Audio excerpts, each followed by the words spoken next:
жақында ғана өткен болатын тұғын, заттарды сіңіру үдерісін біз ас қорытудың өзі үшке бөлінетін тұғын, иә, яғни физиологиялық, механикалық және химиялық ыдыраудан тұратын тұғын деп айтқан болатынбыз. Так, жақсы, екінші сұраққа көше берейік. Фотосинтездің қараңғы кезеңінің соңғы өнімі дейді. Жалпы фотосинтез екі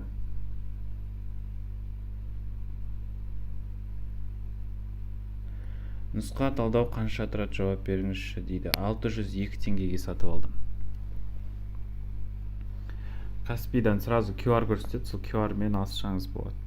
Иә, бұл жерде бізде балалар қараңғы кезеңнің соңғы өнімі көмірсу, ал жарық кезеңінің соңғы өнімдері ол бізде су фотолизі арқылы пайда болған жаңағы оттегіміз, және де фотофосфорлану, яғни АТФ-тің пайда болуы, және NADF-H2-ның пайда болуы тұғын, е?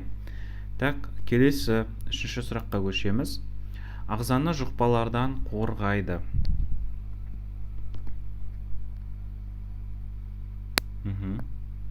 Балалар, мен әжерге жаза алмайым, потому что онлайн формат болғандықтан планшетім жасамайды екен бұндайға. Вот только презентацияда ғана ашып жазуға болады екен.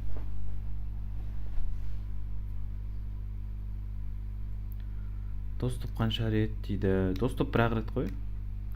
Так, бұл дұрыс айтамыз, лейкоциттер, е? Так, эритроциттер ол бізде гемоглобин болады құрамында, и олар оттегін тасымалдайды. Тромбоциттер бізде қан ұюға қатысады. Гемоглобин ол бізде осы эритроциттердің ішінде болады. Ал ағзаны жұқпалардан қорғайтын лейкоциттер. Лейкоциттің 5 типі бар. Ол бізде нейтрофил, базофил, эозинофил, лимфоцит, моноцит деген 5 типі бар, е? Ол 8-ші класста кесте түрінде берілген, и әр қайсының өзінің бір атқаратын қызметтері бар. Так, кеттік дәле. Пока оңай сұрақтар. Топырақта еріген тұздар мен суды сіңіруге жауапты тамыр аймағы дейді. Тамырдың бізде балалар 4 аймағы бар, бөсу дейміз. Бөліну, өсу, сору, өткізу, и 5-шісі ол бізде қатыспайды. Тамыр бөліміне кірмейді, бірақ ол бізде тамырдың оймақшасы деген болады, е? Бұл бізде сору дұрыс айтамыз. Сору аймағы ол бізде тамыр түкшелерінен тұрады. Тамыр түкшелері арқылы олар бізде топырақта еріген су мен минерал заттардың барлығын сіңіретін болады. Так, кеттік келесі сұрақ. Глюкозаның анаэробты ыдырауында сутек акцептор ретінде қолданылады дейді. Сутектің акцепторы деген сөз балалар, яғни H дегенді өзіне қосып алады деген сөз.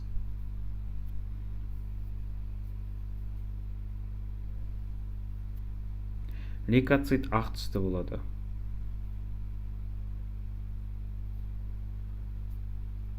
NAD, дұрыс айтасыздар, NADF-H2, NADF деп айтып жатамыз, е? Сутектің акцепторы деген сөз балалар сутекті өзіне тартып алады деген сөз. Яғни H-ты өзіне тартып алады. АТФ деген тартпайды ғой. АТФ деген ол энергия дұрыс, бірақ енді ол ешқандай да сутектің акцепторы емес.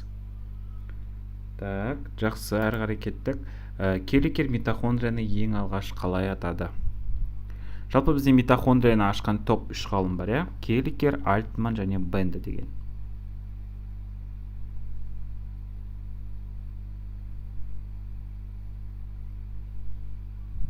Келекер именно оны бізде қалай атады? Дұрыс айтамыз, саркосома деп атады.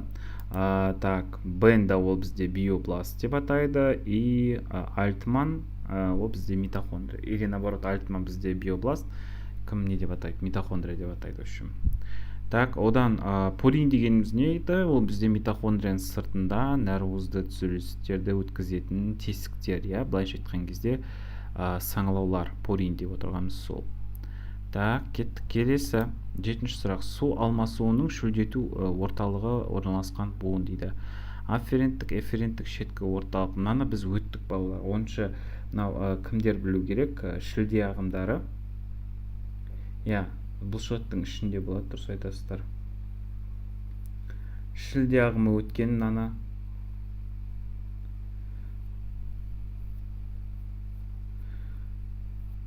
Орталық буын, я? Орталық буында орналасады, ол бізде гипофиз болып табылады, шөлдету орталығы. Так, кеттік. Бұл бізде ана диализ, гемодиализдердің ішінде айтылып кетті, е? 50-ден 30 алдым дейді. Кім тапсырған? Аяулым. Давайте аяулым, қателіктерді түзейік. Ағзадан зәрдің көп шығарылуы дейді. Так, гастрит деген уже бәріміз білетін шығармыз, что ол вариант болмайтын. Гастрит деп отырғанымыз ол бізде асқазанның ауруы, асқазанда жаралар пайда болады. Сосын полидипсия дегеніміз ол шөлдеу деп айтқан тұғымыз, шөлдеу. Бұл жерде полифагия, көп тамақ жеу, артық тамақ жеу. Мысалға бір алма жеп отырады, сосын банан жеп отырады, сосын нефтему самса жейді деген сияқты. В общем, артық тамақ жей береді, көп, өте көп. Ол бізде полифагия деп атады. Ал полиурия бұл бізде зәрдің көп шығарылуы. Урия деген ордан түсінуге болады, что урология дегеннен уже ұқсап тұрғаннан кейін аты. Так, кеттік. Қанқа бұлшықет пен жүрек бұлшықетін оттекпен байланыстыратын нәрвоз. Бұл 10-шы сынып бағдарламасындағы сұрақ. Вот как раз мектепте осы тақырылып өтілу керек 2-ші тоқсанда уже. 10-шы класс оқушылары болса араларыңызда. Бұл бізде балалар миоглобин деп аталады. Миоглобин ол бізде бұлшықетте оттекті еще жинайды, запас қылып. Мысалға, біз адам суға батып кететін болса, мысалға, қараңыздар, сразу өліп қала ма? Жоқ, өліп қалмайды, оны бізде құтқаруға мүмкіндік болады. Бірақ судың астында қалып кеткен кезде адамда сонда ауа қақтан болады, оның бұлшықеттері, тканьдары, ұлпалары қалай демалады дейтін болсақ, осы бұлшықетінде тұрған миоглобин ол оттекті жинап қояды да, сондай кезде опасность кезінде ол жаймен сол органдарға оттегіні бөліп тұратын болады. Сразу адам өлгенде де сразу денесі суып кетпейді. Адам сразу өлген кезде неге сразу денесі суып кетпейді? Потому что осы миоглобин арқылы пока дене тканьдары, дене ұлпалары, яғни бізде тыныс алып, пока нормально болып тұрады, потом уже бірнеше сағаттан кейін уже дене суып кететін болады.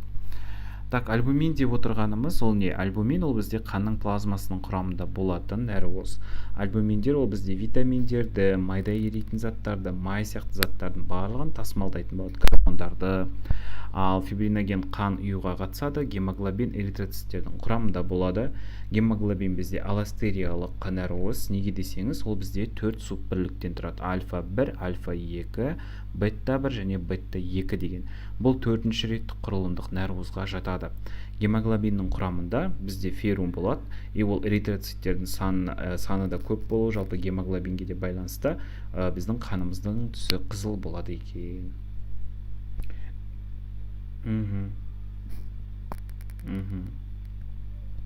Так, это 9 дейді. Фибриноген деп жазыргеніңізге ма, жарайды. Так, келесі 10-шы сұраққа көшек. Плацента бөлетін гормон дейді. Плацента бөлетін гормон ол бізде балалар жүктілік гормоны деп те аталады. Әйелдерде ғана бар, и ол бізде қалай аталады?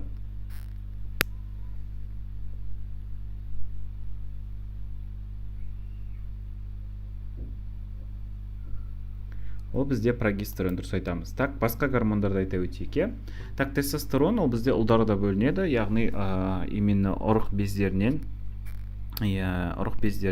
семенники дейміз орысша айтқан кезде, сол ұрық бездерінен бізде бөлінеді, и ол бізде ұлдарда екінші реттік жыныстық белгілердің пайда болуына жұмсалатын болады. Яғни мысалға екінші реттік жыныстық белгі не деген сияқты сұрақ туындаса, жалпы бірінші реттік жыныстық белгі деген сөз балалар адам туылды, и көрдің қыз ба ұл ма, и все да. Ал екінші реттік жыныстық белгі деп отырғаның уже ол бізде 13-14 жастан бастап балаларда подростковый жаңағыдай возраст басталған уақыттан бастап олар бөліне бастайды қарқынды. И сол кезде оларда бізде дауыстың былай жуан болуы, сақал мұрттың өсуі, жалпы бұлшықеттердің қатты болуы деген сияқтыға жауап беретін болады. Адреналин ол бізде бүйрек үсті безінен бөлінеді, оны көңіл күй гормоны деп те атаймыз. Неге десеңіз, біз қатты қорыққан кезде бөліну мүмкін, немесе біз қатты қуанған кезде бөлінеді. Тимазин ол бізде тимус деген жерде болады, мінекей. Ол тимус ол кішкентай кезімізде өте үлкен болады да, ол бірақ уақыт өте келе кішірей береді. Неге? Потому что ол бізде иммунитетке жауап береді, яғни Т лимфоциттерді шығаруға көмектесетін болады.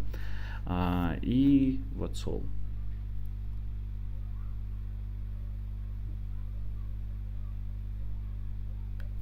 Я. Так, микроорганизм өкілі. Микроорганизм дегеніміз бізге көзге көрінбейтін, сондай өте кішкентай заттардың өкілі болуы мүмкін мына жерде. И бұл жауабы не болады? бактерия болады, иә. То есть бактерия бізге көзге көрінбейді. Қына дегенді көзің енді соқыр болмасаң, құдайға шүкір көреміз. Плауын, мүк дегендерді көруге болады енді, иә. Микроорганизм деген көрінбейді. Айырша без ғой, иә, еще өскен сайын кішірейетін. Иә, Аружан, дұрыс айтасыз. Жаңағы тимазин дегеніміз тимус, ол бізде басқаша айырша без деп те аталады. Так, хромосоманың бөлігі. Фенотип, ген, генотип, нәруыз дейді.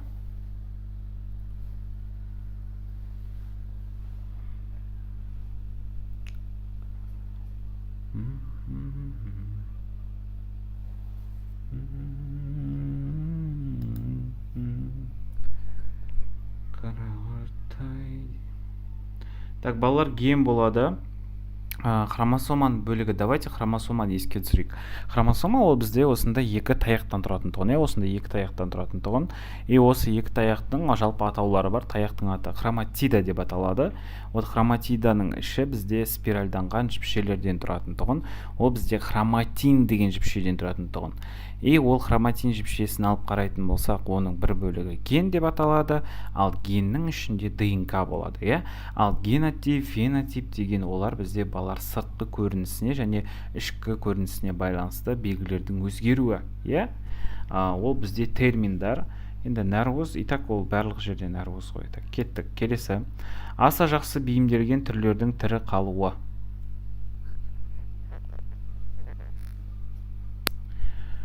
Аса жақсы бейімделген түрлердің тірі қалуы дейді. Иә, гистон деген белок арқылы, нәруыз арқылы оралып тұратын болады, дұрыс айтасыз. Иә, табиғи сұрыпталу, дұрыс айтасыздар. Яғни табиғи сұрыпталуға қолдан сұрыптау, әдістемелік сұрыптау, биоәлеуметтік сұрыптаудың ешқайсысы жетпейді. Өйткені табиғи сұрыпталуда ол жануарларымыз болсын, жалпы адам болсын, мысалға эволюция барысында да табиғи сұрыпталудан өтті олар. Былайша айтқан кезде олар ыстыққа да суыққа да көнді, үйтіп талпынып тырмысып, әрі қарай өздерінің түрін өзгертті, шашын түсіріп деген сияқты. Сөйтіп әйтеуір сол погодный условияға сәйкес, сол жердің несіне сәйкес өзінің өмірін қалыптастырды.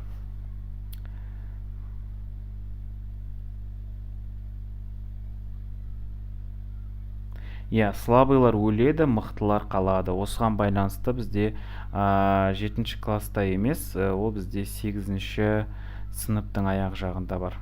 Сұрыпталу 9-ші класста да бар. Жасушаны энергиямен қамтамасыз етіп, АТФ молекуласын синтездейді дейді. Ол бізде митохондрия. Иә, келесі, тіршіліктің және түрдің эволюциялық бірлігі.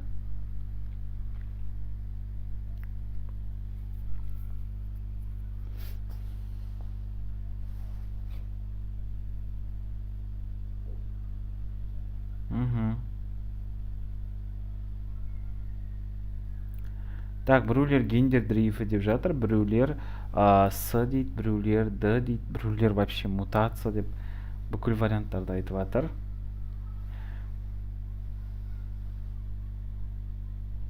Аружан популяция дейді. Так, давайте ана жерде кім көп оқушы жауап беріп жатыр? Аяулы Мамытбек не болды? Мықтыбек.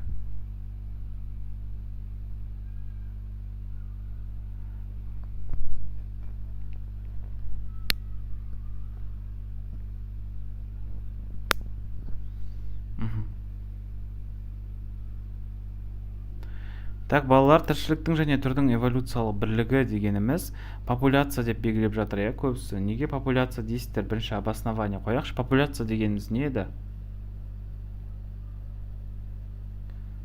Мен соткым қатып жатыр ау деймін, ауыш.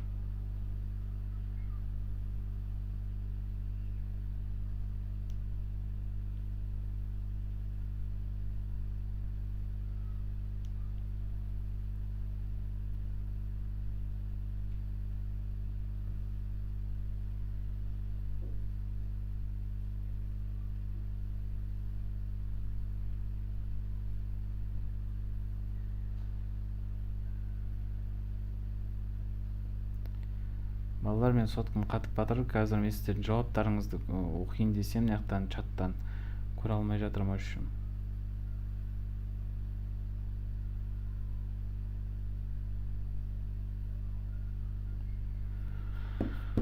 Жарайды. Мен былай жасайын балалар, мен аяқтан арыстанның кәдімгі несінен оқи салайыншы былай.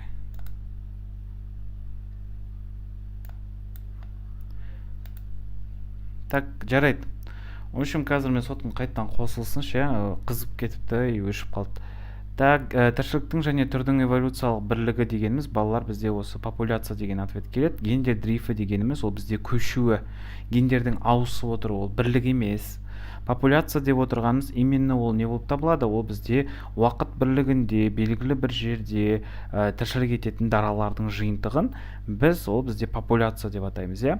Яғни популяция деп отырғанымыз ол бізде именно осы эволюциялық бірлік болып табылады. Неге десеңіз, бұл популяциямыз бізде балалар осы эволюция барысында да бізде популяциялар болды ғой, иә. И ол популяциялардың көпшілігі сақталды, и ол ең кішісі болып табылады популяция. Популяциялардың бәрін қоспаймыз, иә. Мутация, модификация дегендер вообще келмейді. Гендер дрейфі дегеніміз ол ауысуы деп келеді. Гендердің яғни өзгеріске ұшырауы болатын болса, ол бізде уже гендер дрейфі деген болады. Так, кеттік. Келесі 16-шы сұрақ. Доминантты, толық емес доминантты, рецессивті мутация типі дейді. Бұл бізде генетика. Біз генетиканы сіздермен қарастырмадық, но алдыңғы жылғыдан келе жатқан оқушылар болатын болса, онда алдыңғы жылғы оқушыларымыз білу керек бұны.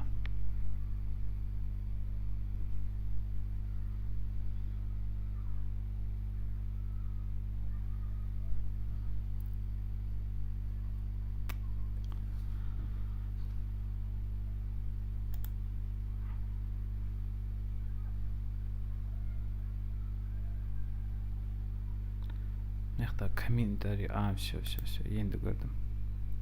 Так, доминантты толық емес доминантты рецессивті мутация типі балалар гендікке байланысты жүреді, дұрыс айтасыздар. Хлорофилдік деген вообще болмайды. Геном дегеніміз бүкіл гендердің жиынтығы ол, иә. Ал хромосомалық дегеніміз, ол хромосомалықтарымыз именно ол жаңағындай дупликация, дефишенция, делеция деген сияқтылар болатын болса, вот солардың барлығы бізде балалар хромосомалық мутация болатын болады. Так, келесі 17-ші сұрақ. Жүректің жиі соғуы. Бұны өтті. Өте оңай сұрақтардың бірі.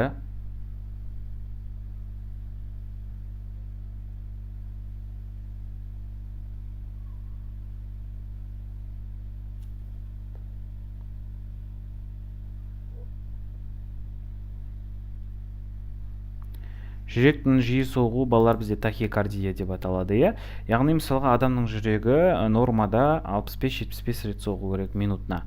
Ал тахикардия көбінесе горилла, энергетик ішетін адамдарда болады, и ол кезде жаңағындай жүрегі 90-100 деген сияқты жиілікте соғуы мүмкін. Пневмония дегеніміз балалар ол бізде өкпенің ауруы, яғни оны білеміз. Пневмония, коронавирус білесіздер, иә. Агглютинация қанның бізде жабысып қалуы бір-біріне. Лейкемия ол бізде ақ қан ауруы, то есть лейкоциттердің көбейіп кетуінен болады. Так, сүйек кемігінде жетіледі. Сүйек кемігі дегеніміз не? Сүйек кемігі дегеніміз ет асқан кезде сүйектің іші қызыл көпіршіктерден тұрады, иә. Вот сол көпіршіктердің ішінде осындай осы көпіршіктер на самом деле ол кемік болып табылады. Кемік майы деген болады ішінде, то есть папаларыңыз, үлкен аталарыңыз бүйтіп сүйекті ұрып, ішіндегі майын алып жейді еще оның, иә. Вот, сол сүйек кемігінде бізде балалар Б лимфоциттер түзіледі. Ал Т лимфоциттеріміз ол бізде мына тимустан, айырша безден түзілетін болады. Миоцит ол бізде балалар бұлшық еттің жасушалары. Холера дегеніміз ол бізде ауру тудыратын жаңа қоздырғыш болып табылады. Хонроцит дегенді бірінші естіп тұрмын, білмеймін оның не екенін.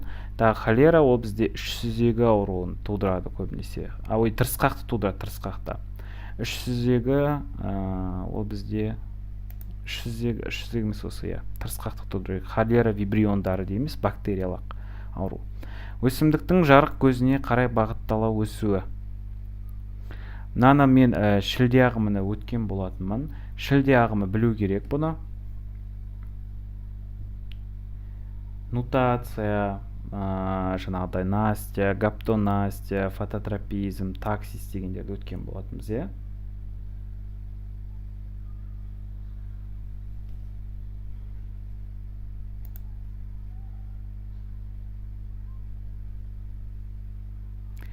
мен жақтан комментарийді балалар мына жақтан кәдімгідей ютубтан ашып, мына сіздерге де көрініп тұрған шығар уже. Мына жақтан ашып көріп отырмын, потому что мен телефоным қазір қосылмай тұр кішкене. Так, бұл бізде фототропизм болып табылады. Фототропизм өсімдіктің жарыққа қарай бағытталып өсуі. Сосын бізде балалар нутация, Настя, таксис дегендер бар. Ол да тоже бізде өсімдіктің қозғалысы деген параграфта айтылады. Бұл бізде 7-ші класста, 7-ші сыныпта айтылатын тақырыптардың бірі. И вот солай. Суретте көрсетілген вегетативті көбею тәсілі дейді. Мына жерде көрініп тұрғандарыңыз, көріп тұрсыздар, иә? Бұл қандай телу? Бұл телу балалар. Телу, мен балаларға телуді айтқан болатынмын. Телу дегеніміз, ол бізде бір өсімдіктің бүршігін алып, екінші өсімдіктің сабағына ұластыруды біз не деп атаймыз? Телу деп атаймыз, иә?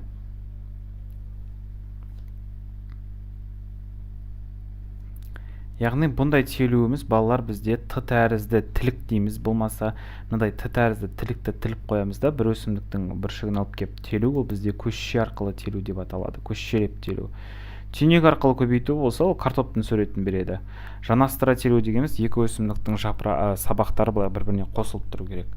Мұртша арқылы көбейту дегеніміз, ол бізде уже клубника, бүлдірген, бидей деген өсімдіктер тұру керек. Мұртша арқылы олар көбейеді былай-былай. Так, кеттік ал. Сиырдың 4 бөлімнен тұратын асқорыту мүшесі дейді. Ол асқазан, оны өттік қой сіздермен, білесіздер ғой, иә? Ұлтау жаңағыдай үлкен қарын, немесе оны мес қарын дедік, потом жұмыршақ, қатпаршақ, ұлтабар деген 4 қарны болды. О 4 қарны осы бізде сиырда бар. Бұл сиырдың ерекшеліктеріне тоқталып кететін болсақ, балалар, ол бізде соқыр ішегі ұзын болып келеді бұлардың, иә? Сосын бұлардың осындай 4 қарны бар. Сосын алғашқы 3 қарнында бактериялар кездеседі, микроорганизмдер кездеседі. Потом тағыда не еді? Вот сондай өзгерістер бар сиырда. Келесі, жасуша қабырғасының қалыңдығы әркелкі тірі жасушалардан құралған механикалық ұлпа дейді. Мынау бізде тоже айтылды шілде ағымында, или 2 ағымда да айтылды, кажется.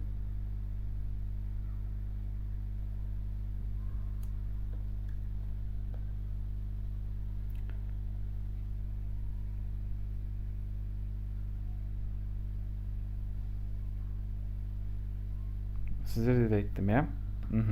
С или Д дейді балалар, бұл коленхима. Именно бұл бізде тірі жасушалардан тұратын болса, ол бізде коленхима, и бұл бізде айтылған болатын. Коленхима, склеренхима, паренхима. Паренхима ол бізде ол екіге бөлініп кетеді өзі, борпылдақ және де кеуекті деп, иә? Бағаналы, то есть кеуекті бағаналыларымызды білеміз. Ксилема вообще келмейді, ол өткізгіш ұлпа, никак механикалық ұлпа емес. Так, кеттік 23. Рекомбинатты ДНК дейді. Бұны өткен жоқпыз, бірақ мектепте айтылып жатқан болар, иә? Мектепте бізде айтылу керек.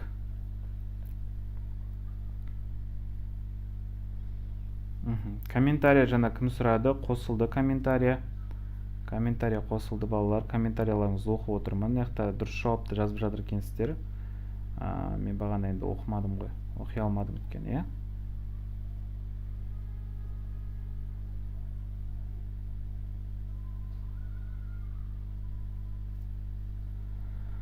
Так, енді келесі. Бізде рекомбинантты ДНК дегеніміз, ол бізде балалар 11 класста айтылады. Екі еселенген ДНК молекуласымен шатастырмаймыз. Бұл бізде репликация, редупликация деген процесс, иә? Оған шатастырмайсыздар. Бұл бізде балалар ПТР-ге дейінгі ДНК-ның үзіндісі болып табылады. ПТР деп отырғанымыз не? Ол бізде ПТР деп отырғанымыз жаңағыдай тест алады ғой, мысалға ПЦР тест деген бар ғой, иә? Пептидтік тізбекті реакция деп аталады. Толық айтатын болсақ осындай. Сондай ПЦР дегенімізде пептидная цепная реакциямыз сондай болу керек.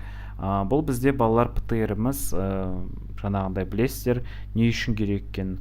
Ол бізде именно мысалға коронавируспен ауыра ма, ауырмай ма, соны анықтау үшін керек болады. Немесе ПТР тест алынады еще бізде қашан? Ол бізде именно когда убийство болады, мысалға, иә, әртүрлі жағдайлар болады. Сол кезде адамдар не істейді?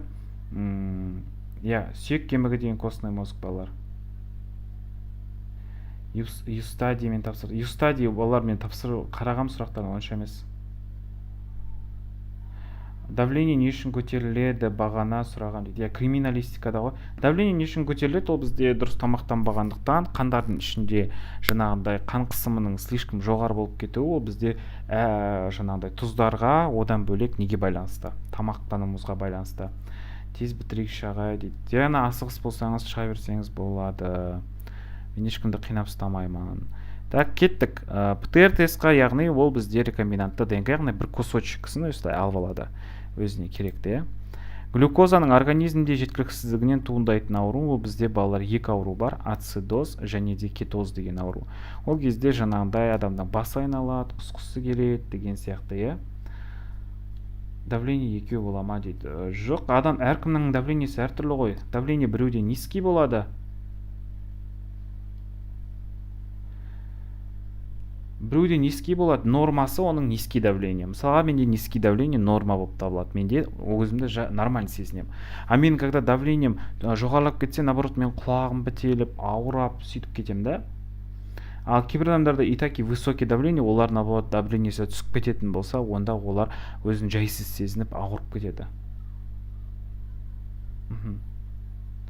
Ацидоз, кетоз дегендеріміз ол бізде жаңағындай бауырымыз ауыра бастайды, бүкіл органдарымыз құри бастайды, былайша айтқан кезде іш құрылысымыздағы органдар, басымыз айналады, құсқымыз келеді деген сияқты. Глюкоза жетіспесе, энергия болмайды. Артрит, сусамыр, нефрит дейді. Артрит дегеніміз ол бізде буындарға байланысты. Сусамыр ол бізде суставтарымыз, сусамыр дегеніміз не ғой? Сусамыр дегеніміз инсулин не жетіспегендіктен бізде қант диабеті пайда болады ғой, сосын суды көп ішеміз да, и вот сол суды көп ішкендіктен сусамыр деп атайды. Нефрит ол бізде бүйректің ауруы. Так, кеттік. Үстіндегіні балалар, мен бәрін ашып отырсам қазір білмеймін ғой кім қандай сұрақ қойған. 23-ші сұрақ қате емес па дейді. Жоқ, қате емес, рекомбинантты ДНК.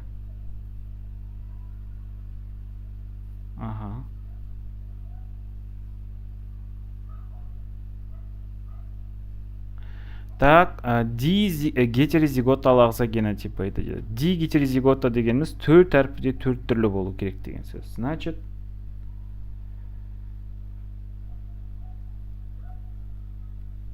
су көп ішсек те зиян дегенде балалар инсулин мен именно сахарный диабетпен ауыратындар шөлдей береді, өте көп шөлдейді.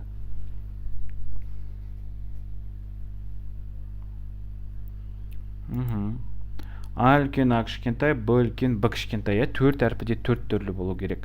Гетерозигота дейтін болса, просто 2 әрпі 2 түрлі болса, жеткілікті тұғын, ал енді дигетерозигота алда 4 әрпіде 4 түрлі болу керек.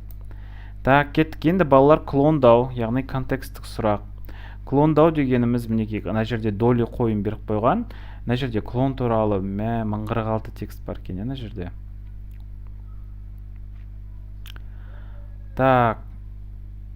Так, давайте мен бір ана жерден скрин жасап алсаңыздар, скрин жасап алыңыздар, саны. Скрин жасап ал қойыңыздар. Мен не қылмай қояйын. Оқымай қояйын.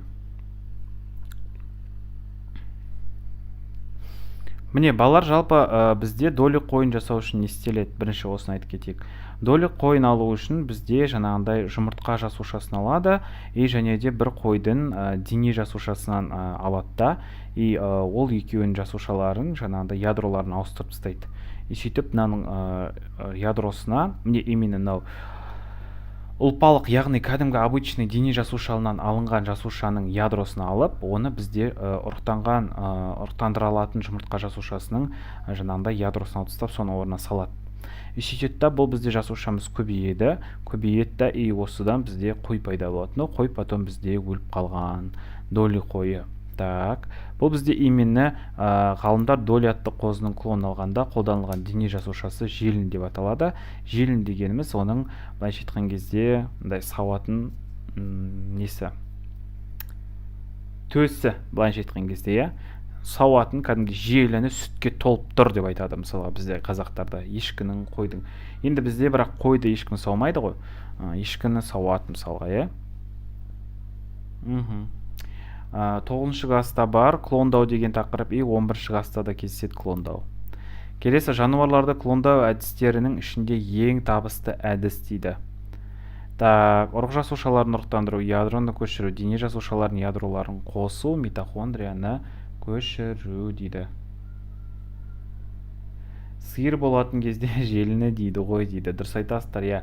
Сиыр бізде жаңағындай желіні болады, дұрыс айтасыз, сиырдың да сол желіні арқылы бізде біліп тұрады, иә. Мысалға, сиырдың қаншалықты құнарлы жаңағындай сүт бере алатынын да біледі адамдар. Неге? Өйткені адамдар бізде уже баяғыдан бері, как сказать, ну, біледі уже адамдар.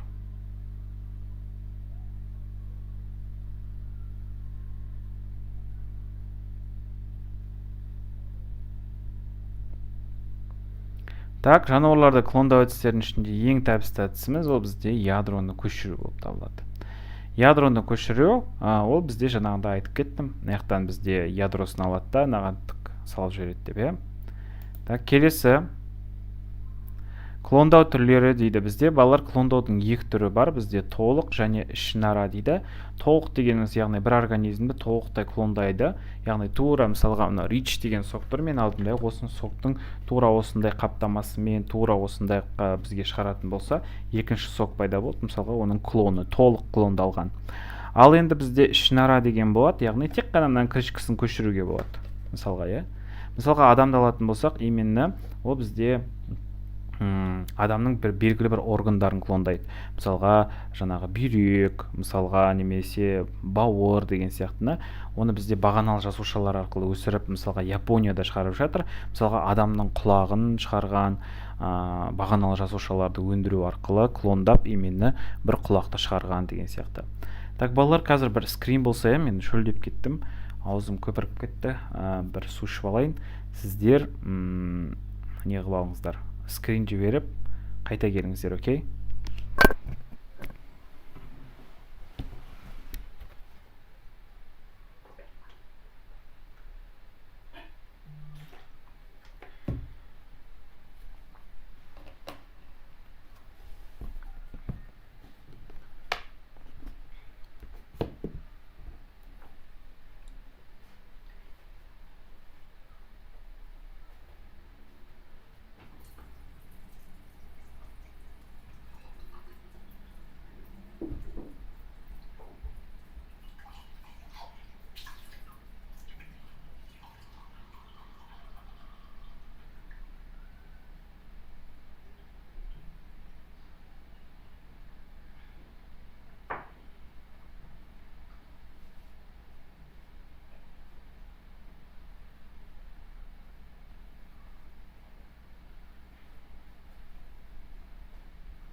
Так, кеттік балалар, су ішіп келдік қой, иә?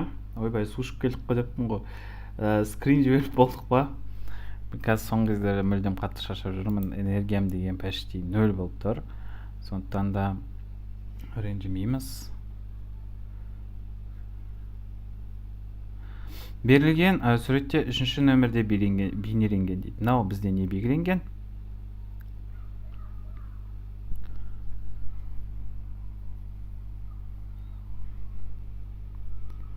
Сондай кішігірім менде андай ақаулар болып жатыр, кішігірім.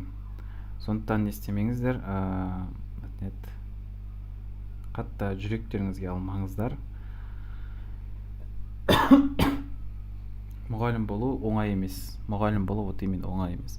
Кім мұғалімге барам деп отырғандар, ойланыңыздар.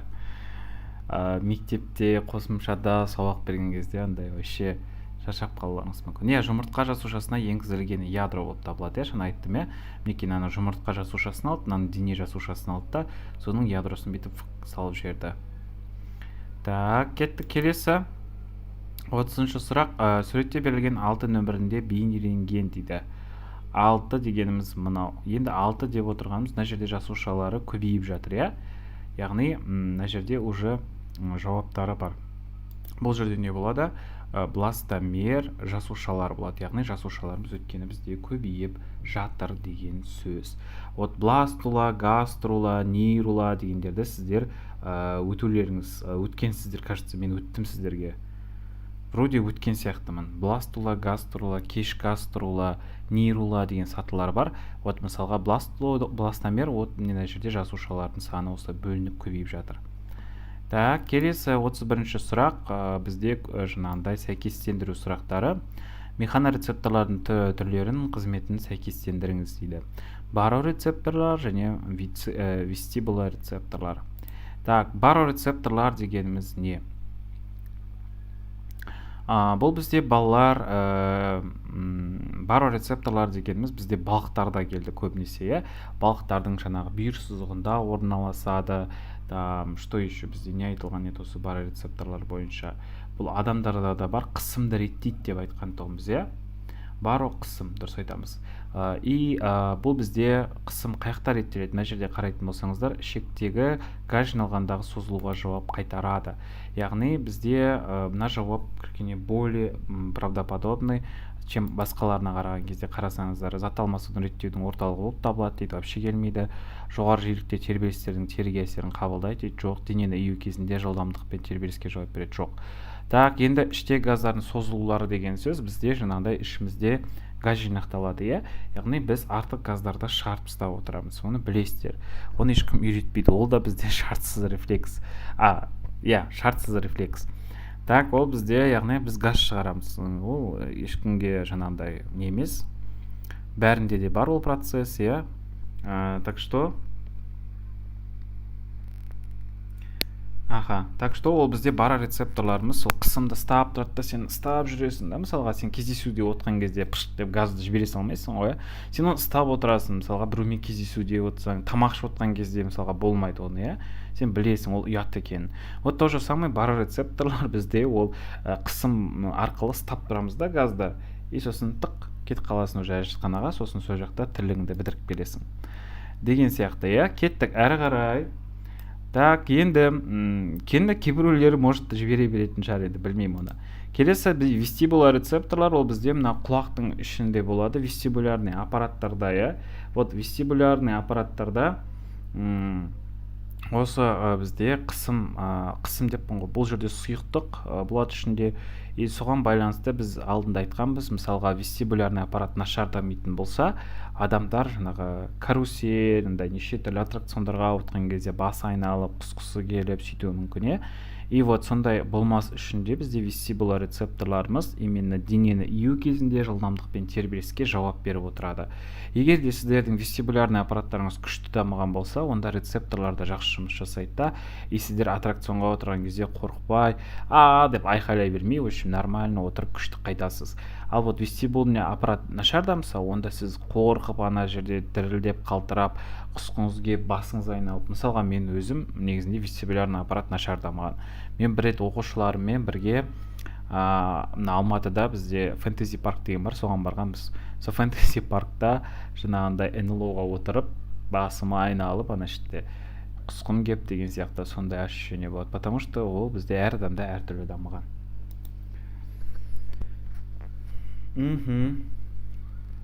Так, балалар түсінікті болып жатыр ма?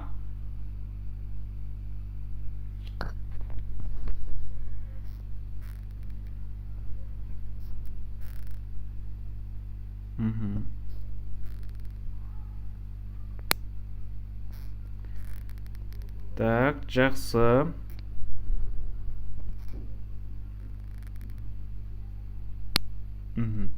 Так, кеттік. Енді гаструла және бластула дегендер кепті. Гаструла дегеніміз не? Гаструла деп отырғанымыз, ол бізде екі қабат ұрық пайда болады. Ұрық жасушаларының түрлі қабықшаларының пайда болу сатысы дейді. Аталық және аналық ұрық жасушаларының қосылуы жоқ. Кометалардың пайда болу сатысы жоқ. Жасушалар мүлде бірдей көп жасушалы бір қабатты ұрық емес. Мына жерде мына вариант келеді. Ұрық жасушаларына түрлі қабықшаларының пайда болу сатысы.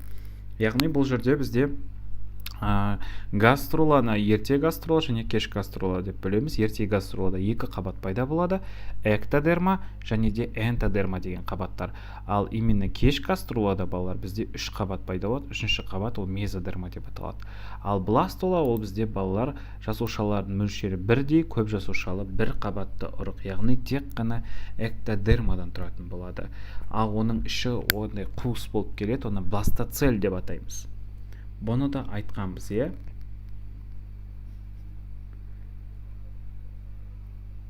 Так, кеттік келесі. Берілген бүйрек бөлімдерін сипаттамаларымен сәйкестендіріңіз дейді. Пирамида және астауша. Бүйректің құрылысын шілде ағымымен өткенбіз. 8-ші класста бұл жақсы айтылып кеткен, 9-да да айтылған жалпы, бүйректің құрылысы бойынша.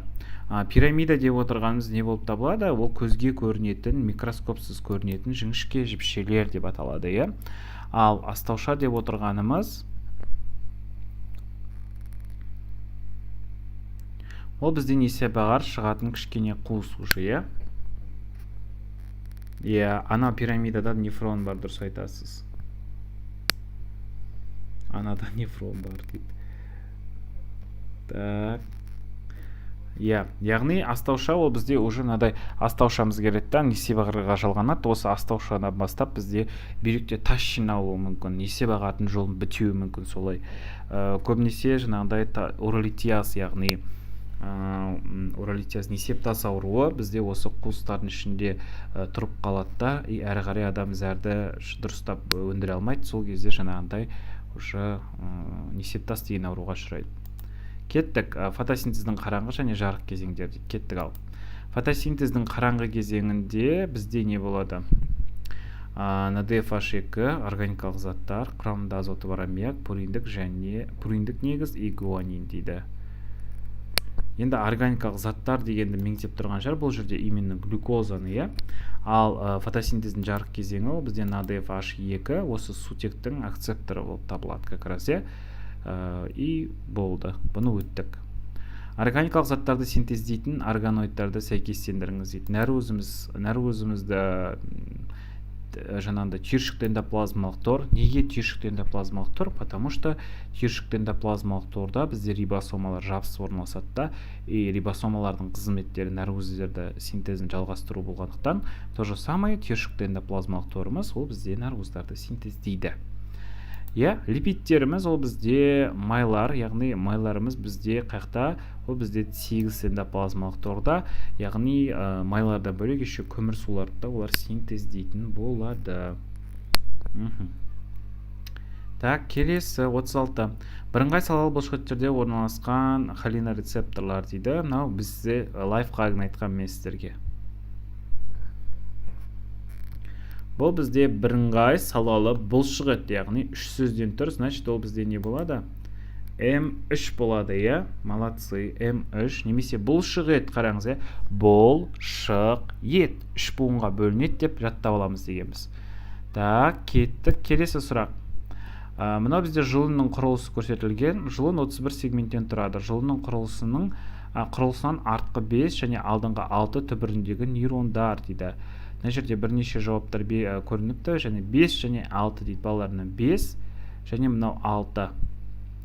Мынау бізде балалар 7-ші кластың кітабындағы сурет, е? 7-ші кластың кітабындағы сурет. 7-ші класста 5 пен 6 ол көрсетілген, именно не деп аталатын қандай нейрондар, және одан мына жерде бізде бірнеше нейрондардың атауы тұр екен. Ортаңғы, қозғалтқыш, сезгіш, ұршық, реттеуші, аралық деген сияқты қайсы болады деп ойлайсыздар? Так, В мен С дейді. Тағы да басқа варианттар бар ма? Ұсыналатын.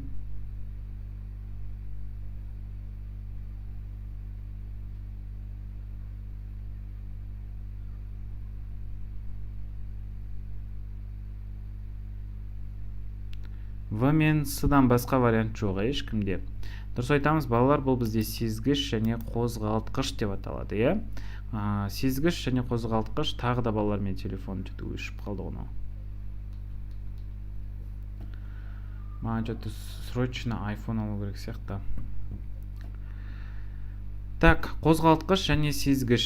Бұлардың қызметтері қандай? Қозғалтқыш дегеніміз ол бізде мынандай бұлшықеттерге уже барады, бұлшықеттердің қызметтерін уже жасайтын болады. Ал сезгіш ол бізде сезетін болады. Яғни оны сезеді де, яғни оны жүйке жүйесіне, яғни осы жұлынға қарай жібереді. Ал 6 уже ол бізде жаңағындай қозғалтқыш болып табылады, иә? Так, кеттік әрі қарай. Адам ағзасында туберкулез ауруын тудырады дейді. Так, вирус, бактерия, бауырсорғыш, саңырауқұлақ, кох таяқшасы, кох таяқшасы, палочки коха деп атаймыз. Енді кох таяқшасы деп отырғанымыз балалар еще ол бізде бактерия ма әлде вирус па?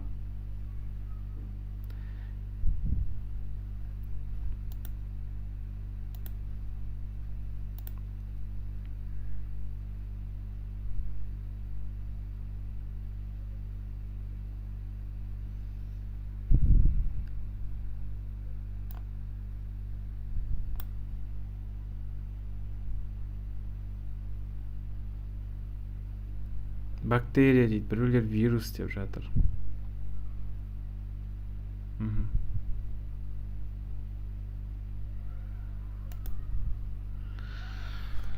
Так, кеттік балалар. Ол бізде таяқша деп тұрғаннан кейін бізде негізінде ол бактерия болады. Бірақ енді мен ойлаймын, что бізде именно кітапта кох таяқшасы деген ғана жауап бар. Бактерия, вирус деп белгілемейтін шығармыз.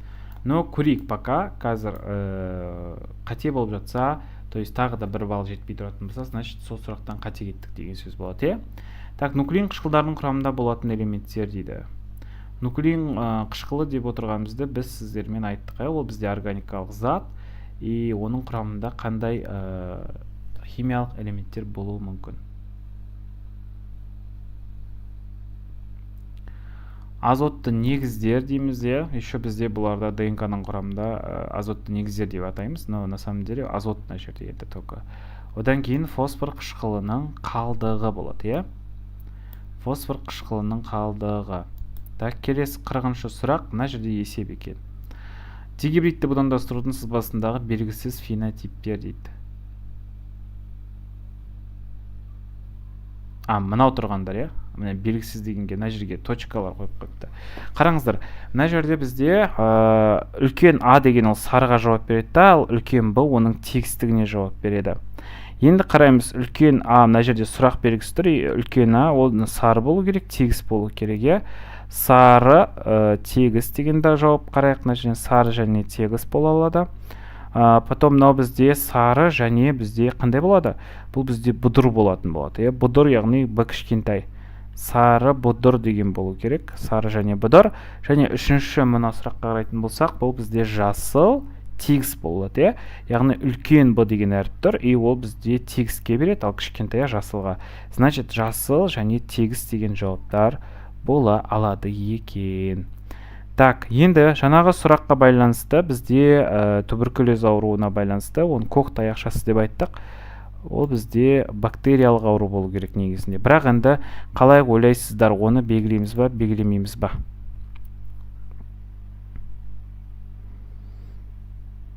Давайте сіздер соңғы шешімді айтыңыздар, сонымен қазір аяқтайтын боламыз. Бактерияны белгілемейміз ба?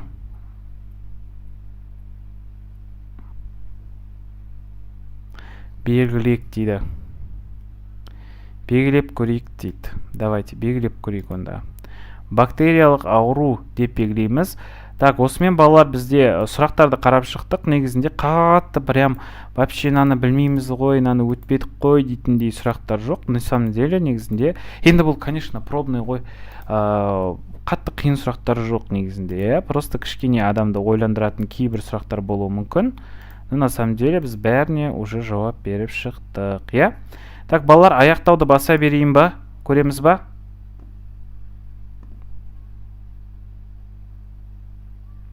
Дайынсыздар ма?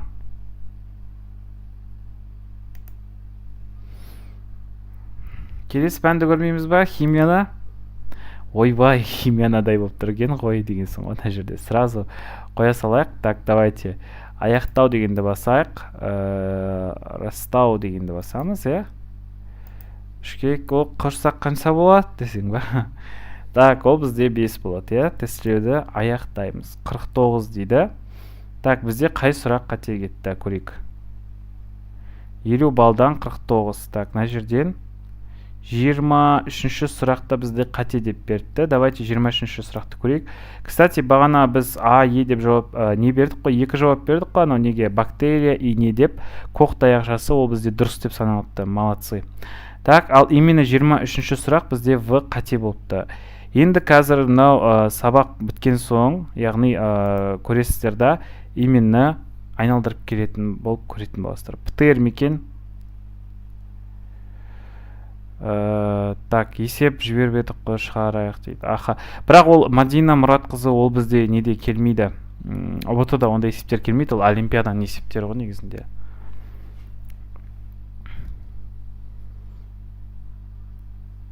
Жоқ, А дегеніміз тек қана сары түске жауап береді. Үлкен А сары түске, кішкентай А жасыл түске жауап береді. Қоя ғой, Даян айтпай. Рекомбинантта ДНК ма? Неге оның қате болып тұр? Негізінен осы дұрыс жауап болу керек негізінде. ПТР-да қолданылады ол деген. Қарсы сабақтар қашан өтіледі дейді. Суперкомпенсация дегеніміз не? Суперкомпенсация это когда бізде слишком жаңағындай жарық пен тыныс алу өнімдері слишком жаңағы әртүрлі фактордың әсерінен өте күшті керемет болып кететін болса, ол суперкомпенсация. Но бірақ суперкомпенсация туралы кітапта айтылмаған, мен бірақ алдында просто график бойынша айтып кеткенмін.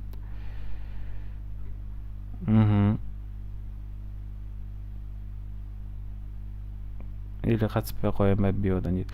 Сұлтан қатысып көр, бірақ ол жерде мектепшілік олимпиадада өтуің өтпеуің ол мұғалімдерге байланысты ғой. Честно айтатын болсақ, мұғалім қай оқушыны жібергісі келеді, соны по-любому жібереді ғой.